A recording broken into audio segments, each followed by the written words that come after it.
And this is a bit of a lot of moving parts here, but just try to focus on each of the layers. So in the top layer of the Lakehouse architecture, we kind of have the authoring layer. And this could be notebooks. This can be, your local development environment. This could be Spark. It can be really anything that you can use to write SQL, Python, Rust, whatever you want to be able to interact with the data. Underneath that, you have the engine. So this is typically a transformation engine or a processing engine like Spark. This could be Snowflake. This could be Absolver. This could be Flink. There could be a lot of different things. Different engines give you different capabilities. Some are batch only, some are streaming only, some are both. You kind of get that capability. So the code that you write will get executed on this engine. Now, underneath the engine, there is this green bubble that I'll talk in more details in a minute that kind of manages the data for you behind the scenes. But what is there for it to manage? Well, when you write code, you then read from files and you write into files. And that's the Iceberg layer.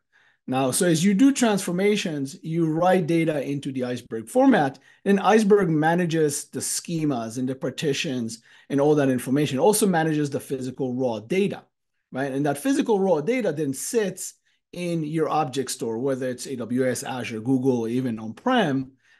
Typically in a Lakehouse architecture, you see this medallion pattern where you store the raw data.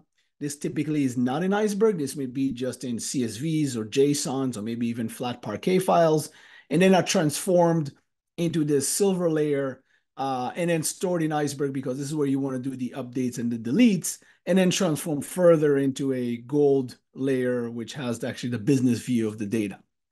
Right. So at a high level, that's kind of what a Lakehouse architecture would look like. And this is where the Iceberg layer fits in.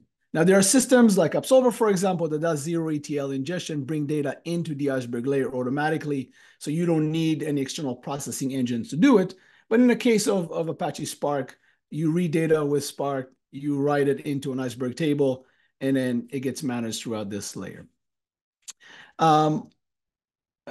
So if we double click into that Iceberg / object store layer, there's sort of this layer that I call the shared storage. And in essence, what it is, it's basically broken up into a catalog layer.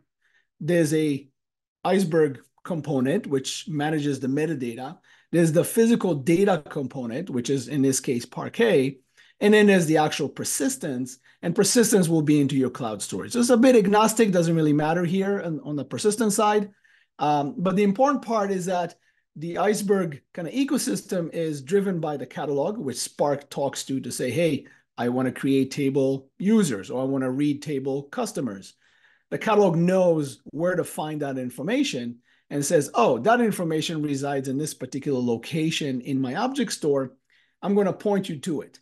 Once it points the engine, the query engine, to that location, then the query engine picks up the Iceberg files, unpacks the manifest files we'll talk about in a minute, and understands, okay, what do I need to show? Where's the physical file exist in S3? And that's where it kind of passes it on to the Parquet layer, and Parquet then is used to read the physical data.